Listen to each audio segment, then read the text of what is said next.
Imagine this. A royal bombshell explodes, ripping through the heart of the British monarchy like a thunderclap in a silent storm. Secrets buried for decades claw their way to the surface, exposing betrayal, murder plots, and a queen consort's dark hand in the tragedy that stole Princess Diana from the world. Camilla Parker Bowles, expelled from the palace in disgrace, her crown shattered, her legacy in ruins. But how did it all unravel? Buckle up, because this is the jaw-dropping tale of hidden tapes, forbidden letters, and a family's quest for vengeance that changed everything forever. It all kicked off with a whisper. Not a bang, but boy, did that whisper turn into a roar. Back in March 2025, Prince William didn't make a big splash. He kept it under wraps. He greenlit this super-secret legal probe called Operation Orchid. Nobody outside a tiny circle even knew it was happening. And get this, it wasn't about some foreign spy drama or political backstabbing. Nope, this was personal. Explosively personal. William was digging into the death of his mom, Princess Diana, that heartbreaking car crash in Paris back in 1997. For years, the story was sold as a freak accident, too much speed, paparazzi chaos, a drunk driver. The world bought it mostly, but those nagging doubts never died. Tabloids fueled the fire with conspiracy theories, and people whispered in pubs about foul play. Operation Orchid? It zeroed in like a laser on those last 72 hours of Diana's life, from August 28th to the 31st. What they found: chilling stuff that made your skin crawl. Documents surfaced showing Diana's security team got weirdly delayed that night. Her protection detail downgraded right before the crash. And archived files from the British Embassy in Paris had redactions everywhere, like someone was scrubbing the truth clean. Then, bam! Encrypted messages popped up from Clarence House, labeled Legacy YSI. Vague but ominous as hell. They talked about Diana's destabilizing risk that needed handling, like she was a problem to be solved. But the real gut punch came in May 2025. A recording from August 29, 1997. Camilla's voice, clear as day, on tape. She sounded so casual, but her words? Devastating. Are you sure the escort can wait? That 45-minute delay? To put Diana's car straight into the path of disaster in the Alma Tunnel. Piece by piece, it stopped looking like bad luck. It screamed setup, orchestration, betrayal from the inside. What started as a quiet review ballooned into a full-blown crisis. The monarchy's core was rotting with deceit. And lurking in the background, had Diana left clues? Messages screaming from the grave? Turns out, yes. Let's dive into those letters that blew the lid off everything. Fast forward to June 2025. The world gets rocked again. 2 sealed letters from the Royal Archives get authenticated by top forensic pros. Handwriting matches, inks right, papers aged perfectly. These are Diana's words, straight from her pen, untouched for almost 30 years. The first one, from October 1996, reads like a prophecy. There is a plan. Camilla has more power than anyone believes. Back then, folks brushed it off as stress or paranoia from a woman in the spotlight. But with Orchid's dirt on alliances and cover-ups, it hit like a warning shot nobody heeded. The second letter? June 1997. With orders to open only if something went wrong on her upcoming trip. That trip? To the French Riviera with Dodi Al-Fayed, the one she never came back from. It stayed sealed until William, using his royal muscle, cracked it open in May 2025. On June 15th, they go public. Chaos ensues. Social media erupts, hashtag Justice for Diana trends in 81 countries. Headlines scream her words. TV pundits read them out, voices cracking. Vigils pop up everywhere, candles flickering in the night. People finally get it. Diana knew. She feared for her life. She suspected the worst and planted seeds of truth to sprout later. After nearly 3 decades, her voice echoes loud and clear, fearless, unignorable. The world isn't just hearing her. It's demanding answers. But wait, there's more. What about the bold new path Diana was carving before it all ended? The humanitarian fire she was stoking? Picture Diana in early 1997, glowing under the lights at a New York gala. The United Cerebral Palsy Charity crowns her Humanitarian of the Year. It's not just an award, it's her essence, turning pain into purpose, touching lives worldwide. Then, bam, January hits and she's in Angola, walking a minefield for the Halo Trust. No gown, just practical gear, stepping through danger to spotlight landmines' horror. Photos go viral, her quiet bravery screaming louder than words. Back home, she's schmoozing with power players. May 1997. Tony Blair and his wife Sherry host her at Checkers. They're plotting outreach, ways to amplify her voice even without the full royal stamp. She dreams of being a goodwill ambassador, unofficial but unstoppable. Her jet-setting continues. Late May, Pakistan, fundraising for Imran Khan's hospital, healthcare and education for the forgotten. June's packed.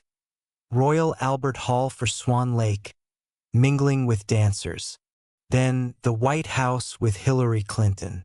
Days later, Christie's auction in New York, selling her famous dresses for charity. It's a reinvention.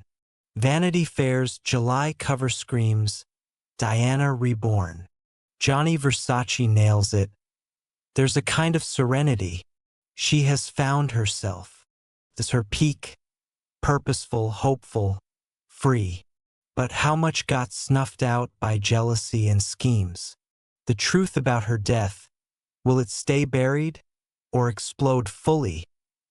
Enter Princess and the no-nonsense royal powerhouse. She's always been the steady one, ignoring gossip, focusing on facts. But when Diana's letters resurface and smells blood, this isn't emotion, it's evidence time.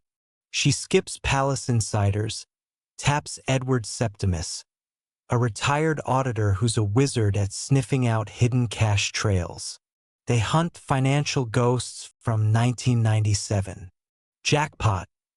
August 29th, 2 days before the crash, $2.4 million sloshes from a Cayman Islands trust to a shady Paris outfit, Licentia Global. No real business, just a ghost company tied to a surveillance disruption at the Ritz. Dig deeper. Encrypted emails from Harrison Dent, Camilla's aide, to Licentia's UK contact. August 20th message. Final assurance required. Delays are non-attributable. Code for something sinister. July 12th, 2025. And corners King Charles in a sealed room. Lays it all out, transfers, emails, intel. Charles goes pale, silent for an hour, and cuts deep. She killed our mother's peace. Charles croaks. Do what must be done. Denial crumbles. Betrayals exposed. Diana's fears? Vindicated. Justice awakens after years asleep. But can a trial cut through the power plays? July 24th, 2025. Westminster Hall, ancient and epic, hosts a royal showdown. For the first time ever, a queen consort on trial, not in public court but a crown tribunal. Camilla, accused of conspiracy, betrayal, justice, obstruction. Broadcast live, it's global theater. Prosecution's ruthless. Diana's letters first, then Licentia's money trail, Clarence House emails. The killer? Camilla's recording, her voice plotting delays. She sits stone-faced in Navy, defense claiming it's all mess, not malice. Outside, public's furious. Then William stands, not as heir, but son. Holds Diana's letter, voice shaking. They want me out of the way. Silence deafens. My mother knew who she was fighting, and we failed her. On forgiveness, not mine to give. Justice is. July 28th. Guilty. Titles gone, duties axed. Exile to the Isle of Skye. Monarchy quakes, public cheers. Truth wins. But the storm rages on. Who carries Diana's torch now? Exile's no endgame. August 9th. Leak drops, Protocol 97. A secret pact shielding Camilla post-Diana. Fury reignites. King's silence? Smells like cover-up. Enter Catherine, Princess of Wales, poised. Smart. August 18th. She quietly routes Diana's treasures. Sapphire ring, Spencer tiara, diaries, to granddaughter Charlotte. Not archives, direct heirloom. Statement made. September 1st, 2025. 28 years since Diana's death. Catherine and Charlotte at Althorpe Memorial, no fanfare. Charlotte lays a white rose. Word spreads. Roses bloom everywhere. Crowds gather, roses raised. His healing, trust rebuilt. Monarchy saved not by force, but grace. Diana's legacy lives eternal. Now that hits the core, right? But let's flesh it out more, because the story's got layers that demand unpacking. Think about the initial spark, William's quiet fury in March 2025. He's not the impulsive type. This was calculated. A son honoring his mother's memory by seeking cold truth. Operation Orchid wasn't some wild goose chase. It was methodical, sifting through dusty files, digital ghosts, and whispers from old insiders. The motorcade delay? Not random. Orders came from high up, rerouting escorts under flimsy pretexts. Security downgrade? Paperwork shows it was pushed through Clarence House channels. Camilla's domain back then as Charles's confidant. Those encrypted legacy YSI messages?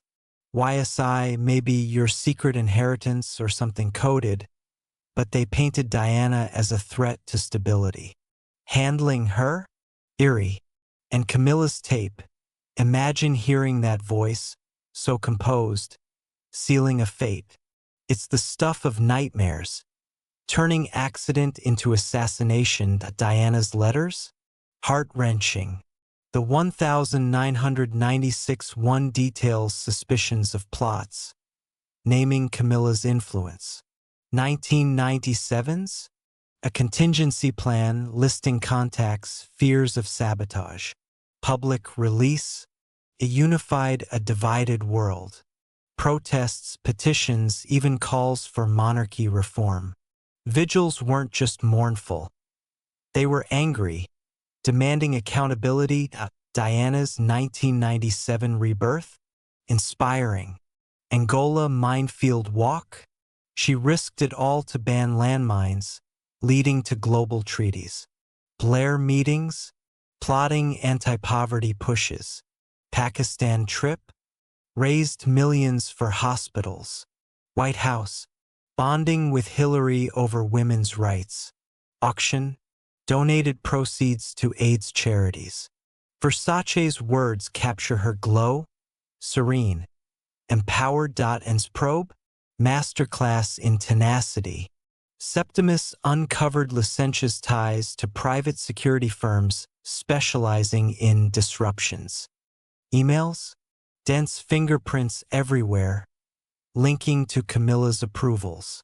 Charles's meeting, pivotal heartbreak, king facing his wife's shadow. Trial, epic. Westminster's history, trials of kings past echoed. Evidence stacked. Letters as motive proof, finances as means, recording as smoking gun. William's testimony, tearjerker humanizing the royals. Verdict, cathartic, but exile to sky, harsh, windswept isolation. Leak, Protocol 97 detailed hush money, media spins, public backlash, massive approval ratings tanked. Catherine's moves, genius, preserving Diana's essence for Charlotte, symbolizing unbroken lineage. The rose, poetic justice. Charlotte's act sparked a movement,